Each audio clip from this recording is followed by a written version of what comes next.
ভীমসেনাক ধন্যবাদ জ্ঞাপন কৰিছোঁ অসম ভীমসেনা মজিয়াৰ পৰা।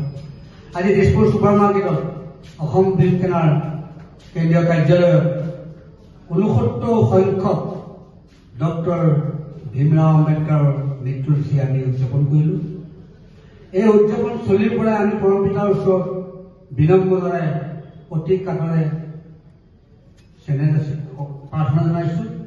যিহেতু তেখেতৰ আত্মাৰ সদ্গতি হয়তো ইতিমধ্যে লভিছিল, তথাপিও আমি পুনৰবাৰ তেওঁৰ আত্মাৰ সদ্গতি কামনা কৰি আজি আমি তেওঁৰ মহাপ্ৰয়াণ দিৱসত দুটামান কথা আপোনালোকক জনাইছোঁ।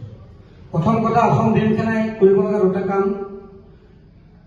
প্ৰথম কাম হৈছে অসম ভীমসেনাই অসমৰ প্ৰতিটো কাৰ্যালয়ত, যিসমূহ কাৰ্যালয়ত অসম ভীমসেনাৰ সংবিধান প্ৰণেতা যি সংবিধানৰ আধাৰত ভাৰতবৰ্ষৰ নীতি নিয়মাৱলী চলি আছে, তেখেতৰ যিসমূহ কাৰ্যালয়ত ফটো নাই, আমি নিজ হাতেৰে একোখনকৈ ফটো অসম ভীমসেনাই অসমৰ উপায়ুক্ত অফিচত আৰু প্ৰতিটো কাৰ্যালয়তে আমি মুখ্য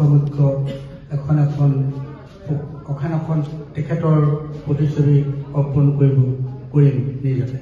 এইটো আমি অসম ভীমসেনাই আজি পূৰণ কৰিছোঁ। দ্বিতীয়তে আমি ক'ব বিচাৰিছোঁ যে আমাৰ অসমৰ যি ধন অসমৰ অনুসূচিত জাতি জনজাতি OBC উন্নয়নৰ কাৰণে আহিছে, সেইসমূহ কি কি কৰ্মত নিয়োজিত কৰিছে, সেই আঁচনিসমূহৰ বাবে আমি মাননীয় বিভাগসমূহত আমি আমাৰ আবেদন কৰিম। তেওঁলোকৰ পৰা আমি সেইসমূহ চালিজাৰি যাবৰ কাৰণে অসম ভীমসেনাই আমি আগবাঢ়িম।